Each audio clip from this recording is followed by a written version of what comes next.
जय श्री राम, जय बागेश्वर धाम, जय गुरु कृपा। बच्चों, कल हमने पढ़ा था कि चैतन्य महाप्रभु ने के शिष्य जो गोपाल भट्ट थे, उन्होंने वृंदावन में आके कई ग्रंथों की रचना की, जिसमें उन्होंने एकादशी तत्व विषय पर विशेष विवेचना की। और तुलसीदास जी ने रामायण में बताया कि रामचंद्र जी ने भी एक पत्नी व्रत किया, और गृहस्थ आश्रम में विवाह भी एक व्रत होता है। अब हम आगे के पेज पढ़ेंगे।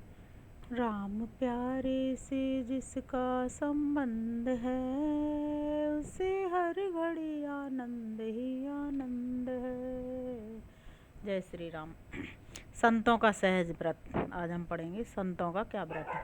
संत महापुरुष भगवान निष्ठा से पूर्ण संपृक्त रहते हैं, किंतु उनका सहज स्वभाव है परम कारुण्य, करुणा के विलास से सदा द्रवित रहना, फलतः दया एवं परहित परायणता उनका स्वभाव है, और यही उनके आनंद का मूल उत्स है। यूं तो सच्चे संत महात्मा साधु पुरुष ज्ञानी योगी एवं भक्त आदि को किसी सुख की, किसी आनंद की, किसी भी वस्तु की चाह नहीं रहती। वे तो आप्त काम पूर्ण काम रहते हैं और भगवान निष्ठा के आनंद उल्लास में सदा निमग्न रहते हैं। तथापि उनको यही चाह रहती है कि किस प्रकार संसार के प्राणी दुख से उबरें। इसलिए उनसे जो भी क्रियाएं बनती हैं सब परमार्थ के लिए होती हैं, स्वार्थ के लिए नहीं। उनमें सौ का भान ही नहीं रहता, केवल परहित चिंतन और सबके कल्याण मंगल की भावना से वे परिपूरित रहते हैं। सर्वथा संकल्प से व्रत रहते हुए भी वे परहित चिंतन के व्रत का संकल्प धारण किए रहते हैं। वे सुख दुख के द्वंद्वों से सदा परे रहते हैं, समता की स्थिति में रहते हैं। ना उन्हें सुख होता है और न दुख। तथापि उन्हें सुख या आनंद तभी मिलता है जब वे संसार के दुखी प्राणियों के दुख को दूर करते हैं। इसके लिए वे जो कर्म करते हैं, परिश्रम करते हैं, उसी परिश्रम अथवा क्रिया में उन्हें परम आनंद प्राप्त होता है। दूसरे के कष्ट को दूर करने में जो परिश्रम करना पड़ता है, वह परिश्रम ही संतों का, सत्पुरुषों का परम सुख है, आनंद है। संतों का सच्चा सुख परोपकार के परहित चिंतन ही है, और यही उनका सहज व्रत है। महात्मा तुलसीदास जी कहते हैं कि जो दूसरे के दुख से द्रवीभूत हो जाए, वही पवित्र हृदय संत है। भगवान की मंगलमय वाणी है कि संतजन सभी प्राणियों के कल्याण में लगे रहते हैं। वास्तव में यह परोपकार व्रत सर्वोपरि व्रत है। विशुद्ध निष्काम भाव से स्वल्प भी इस व्रत का अनुपालन भय रूपी महान संसार सागर से तार कर सर्वदा अभय प्राप्त करा देता है। भगवान ने सच्चे संतों का स्वरूप बताया है। जो भी सच्चे मन से परहित चिंतन रूप व्रत में दीक्षित हो जाता है, वह सदा सदा के लिए संत हो जाता है और भगवत प्रिय बन जाता है। भगवान की प्रीति मिल जाए, इससे बड़ी उपलब्धि इस जीवन की और क्या हो सकती है। यह प्रभु प्रीति हमें भगवत कृपा से सच्चे संतों के द्वारा ही प्राप्त होती है, क्योंकि उनमें सद्भाव की प्रतिष्ठा रहती है, द्वेष का तो नाम ही नहीं रहता। वे इतने दयालु होते हैं कि दूसरे का दुख देखकर उनका हृदय पिघल जाता है। वे दूसरे के हित को ही अपना हित समझते हैं, इसमें भी हेतु का विचार नहीं करते हैं। पद्म पुराण में संतों के परहित चिंतन व्रत निष्ठा के विषय में देवदूत और राजा महीरथ का संवाद दिया गया है, जिसमें बताया गया है कि जब राजा महीरथ को विष्णु दूत नरक के मार्ग से बैकुंठ ले जाने लगे, तो राजा के शरीर की वायु के स्पर्श से ही नरकों के बड़े बड़े दुख भोगते हुए दीन दुखी जनों की व्यथा दूर होने लगी। तब राजा ने देवदूतों से निवेदन किया, भाई मुझे इन दीन दुखी और आर्त जनों से अलग मत करो, मैं इन्हें छोड़कर बैकुंठ जाना पसंद नहीं करता। संसार में वह मनुष्य पापी है जो समर्थ होकर भी आर्तजनों के शोक को दूर नहीं करता। भाई, मेरे शरीर को स्पर्श करने वाली वायु से यदि प्राणियों को सुख पहुंचा हो, तो मुझे उसी जगह ले चलो जहाँ की वे आर्तजन रहते हैं। जो पुरुष चंदन के समान दूसरे के संताप को दूर करने वाले हैं, वे सचमुच चंदन ही हैं। इस संसार में कर्मशील पुरुष वे ही हैं जो कि परोपकार के कारण पीड़ित रहते हैं। संसार में संत वे ही हैं जो दूसरों के दुखों को दूर करते हैं और आर्तजनों की पीड़ा के विनाश के लिए जिनके प्राण तृण के समान हैं। ऐसे परोपकारी संतजनों से ही इस पृथ्वी का धारण हो रहा है।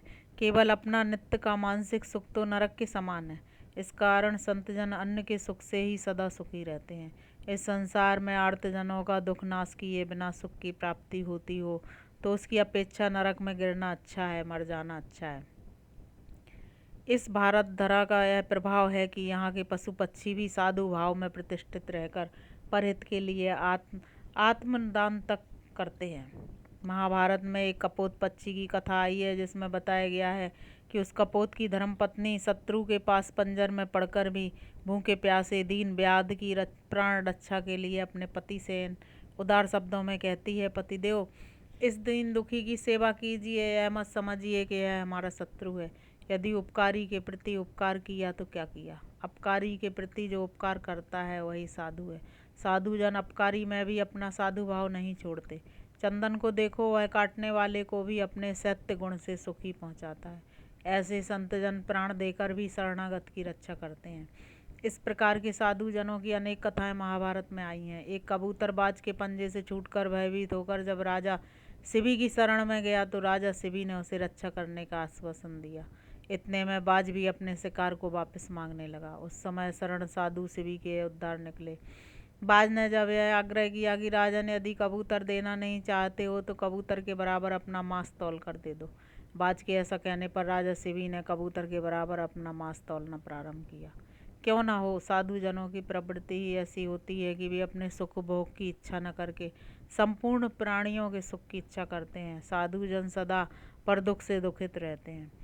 शिवी की इस अतिशय उदार वृत्ति को देखकर अंत में इंद्र को भी राजा शिवी साधु के रूप में दिखाई दिए। शिवी की प्रशंसा करते हुए इंद्र बोले, राजन आप अपने सुख को छोड़कर परोपकार बुद्धि वाले तुम्हारे जैसे साधु जन जगत कल्याण के लिए ही पैदा होते हैं। ऐसे साधु जनों को ही शास्त्रों में धर्मात्मा या धर्मज्ञ कहा गया है। महाभारत में तुलाधार जाजली से कहता है कि हे जाजले, जो मनुष्य मन वचन कर्म से सब भूतों पर दया करता है और सबका सुहृद होता है वही धर्म को जानता है। संतों का तो परानुग्रह परायण रहना ही व्रत है, इसमें आश्चर्य की कोई बात नहीं। देव ऋषि नारद जी के नाम से भला कौन अपरिचित है। उनका तो बस एक ही व्रत है, अपनी वाणी की मधुर झंकार के साथ भगवान के गुणों का गान करते हुए संपूर्ण पृथ्वी पर घर घर घूमकर जन जन में भगवान की भक्ति की स्थापना करना। जो भी मिल जाए चाहे जैसे हो उसे भगवान के श्री चरणों तक पहुंचा दिया जाए। भला इनसे बड़ा उपकारी संत और कौन हो सकता है।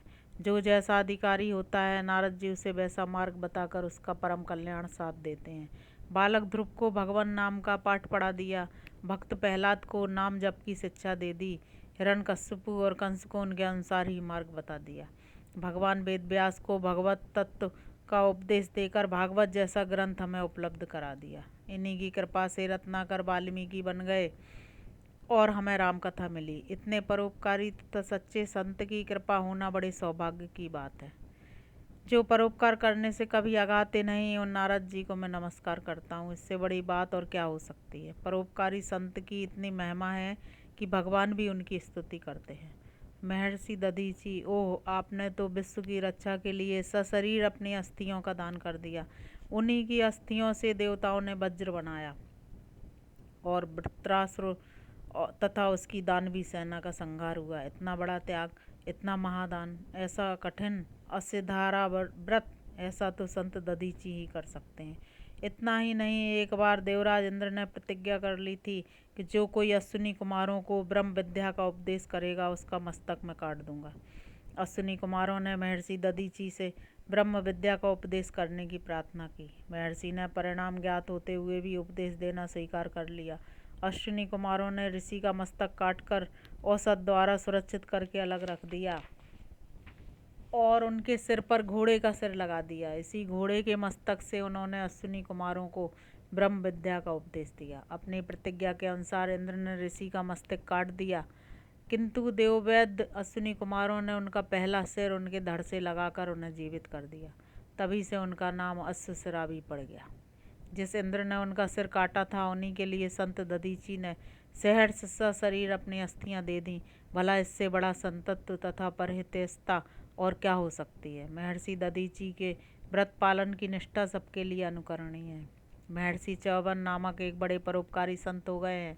जीवदया ही उनका मुख्य व्रत रहा है। एक बार जब कुछ मल्लाहों ने नदी में जाल डालकर जाल बाहर खींचा तो मत्स्य आदि जल जंतुओं के साथ च्यवन भी जाल के साथ बाहर आ गए। उस समय वे जल में व्रत अनुष्ठान में लगे थे।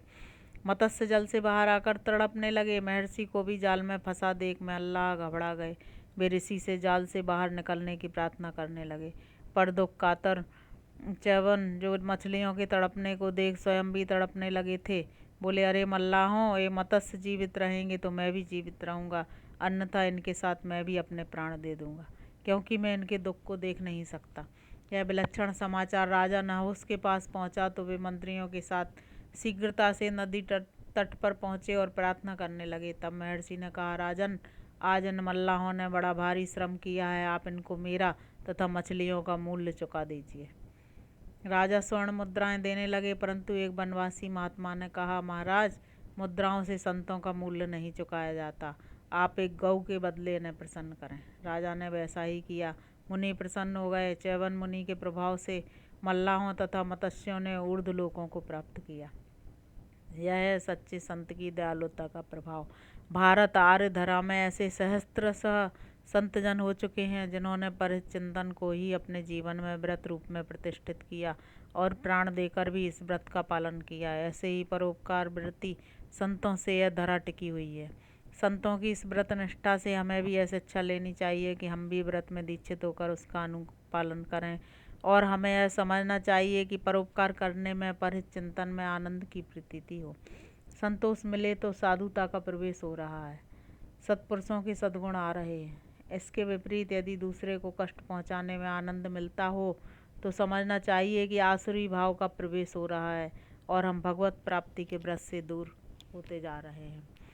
श्री भागीरथी स्नान व्रत। मनुष्यों के वे पद सफल हैं जो गंगा तटाभिमुख रखे जाते हैं, वे श्रोत्र सफल हैं जो गंगा प्रवाह पात का श्रवण करते हैं, वह जिह्वा जो श्री गंगा के स्वादु जल का पान करती है, वे नेत्र जो श्री गंगा के चारु तरंग दर्शी हैं सफल हैं, वह ललाट जिस पर श्री गंगा रज शोभित है, वे कर जिनसे श्री गंगा तटस्थ हो श्री हरि का पूजन किया जाता है, वह शरीर जो निर्मल गंगा जल में स्नान करता है सफल है। श्री वेद व्यास जी अपने शिष्य जैमिनी के प्रति कहने लगे, हे जैमिने, जिस समय कोई पुण्यात्मा श्री गंगा तट पर स्नान के लिए प्रस्तुत होता है तो उसके स्वर्गस्थ पितर प्रफुल्लित हृदय होकर प्रशंसा करते हुए श्लोक पढ़ते हैं, जिसका अर्थ है, अहो, हमने पूर्व में कोई सदगति प्राप्त्यर्थ ऐसा पुण्य किया है कि हमारे वंश में ऐसा पुत्र हुआ जो श्री गंगोदक से हमको तृप्त कर सुदुर्लभ परमधाम की प्राप्ति कराएगा।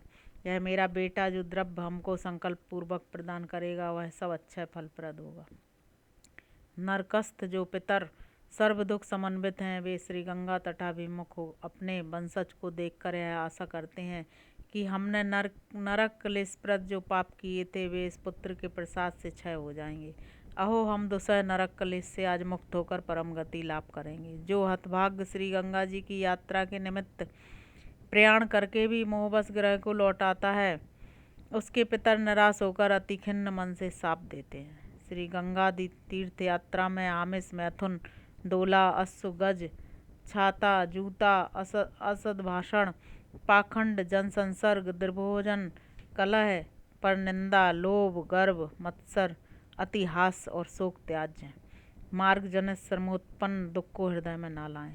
ग्रह के सैया सुख का स्मरण ना करें। भूमि साई हुआ भी अपने को पर्यंक साई सा अनुभव करे। मार्ग में सर्व पापक्षय कारक श्री गंगा जी के दिव्य नाम तथा महात्म्य का कथन करता हुआ गमन करे।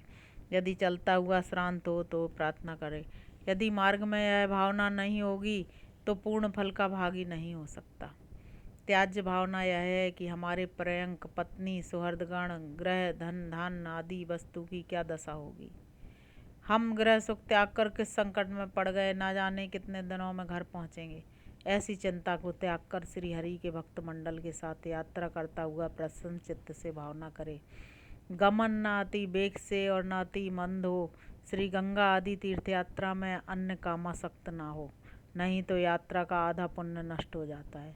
इस प्रकार परम प्रेम निमग्न हुआ जब श्री गंगा तट पर पहुँचें तब श्री गंगा के दर्शन से तृप्त होकर शहर से भाव प्रकट करें। तदंतर साष्टांग दंडवत प्रणाम करें और प्रवाह के निकट स्थित हो श्री गंगोदक को भक्ति भाव से मस्तक पर धारण करें। श्री गंगे गंगे नामामृत का उच्चारण करते हुए स्नानार्थ जल में प्रवेश कर श्री गंगा करदम का यह भाग कहता हुआ शरीर पर लेपन करें। यथेष्ट स्नान कर बाहर निकल कर धोत वस्त्र इतनी दूर उतारें कि निचोड़ा हुआ जल स्रोत में ना जाए। गंगा की मिट्टी से अंगों पर तिलक धारण करें। संध्या वंदन गायत्री जप कर शास्त्रोक्त विधि से तर्पण करें। यथाशक्ति दान दें।